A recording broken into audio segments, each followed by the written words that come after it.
Why Wit? Well, first and foremost, I was very excited to get the offer from Murray, and what he didn't know is I've wanted to direct this play since I first saw it and when it was first done in New York City. And I think it's a powerful story. It's personal for me because I am also a survivor of breast cancer and of a clinical trial of high-dose chemotherapy.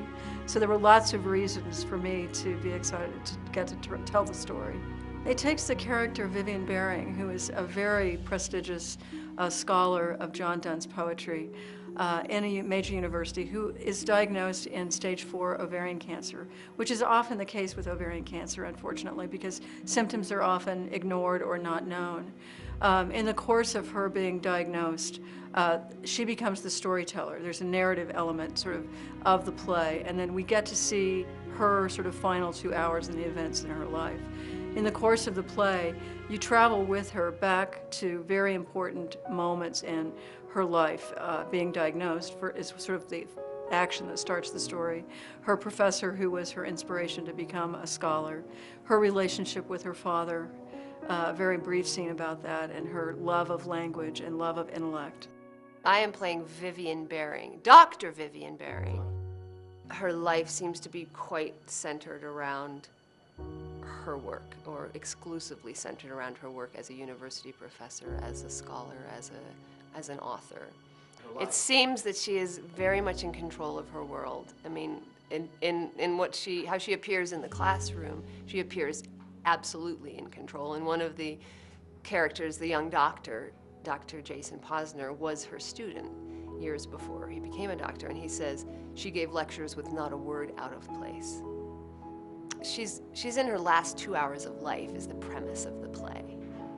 And what I love about it, and it's also challenging, is that she has a relationship to the audience that's very direct, as she's also playing out scenes from her, both her past, before she received the diagnosis, and scenes of her death and her hospital treatment. So she's in and out of these moments of real life, her real life moments in the hospital, and her reflections to the audience about what's happening to her. Probably the most challenging thing for me on Wit was how many different locations that the show takes place in. We're in different locations around the hospital. We go back in time to when she's a child. We go to when she's in college to visit her college professor.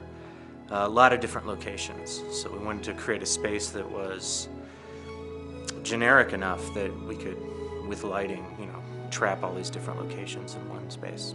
It's a whirlwind from scene to scene to scene, and the way it's being staged is really that idea of a storm or whirlwind, that the stage hands are part of the actual, they're part of the play. They come on in hospital wear, and they're moving pieces of furniture, and Vivian's sort of standing in the middle of it, and the scenes are changing all around her, and she's being actually pulled into moments of her past life, and pushed back out again. So, that's one of the things that I love about it, and that's what we're working towards, is that sense of momentum of, like, she comes out to the audience and gives a little, here's what I would like you to know about this, and then she's wrenched back in.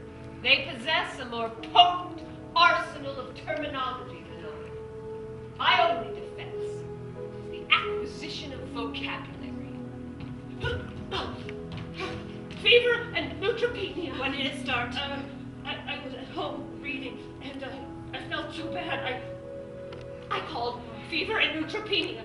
When I read the script this time, after I'd been in touch with the director about the auditions, I had a very strong, both negative and positive, you could say, reaction to it. I absolutely fell in love with the script.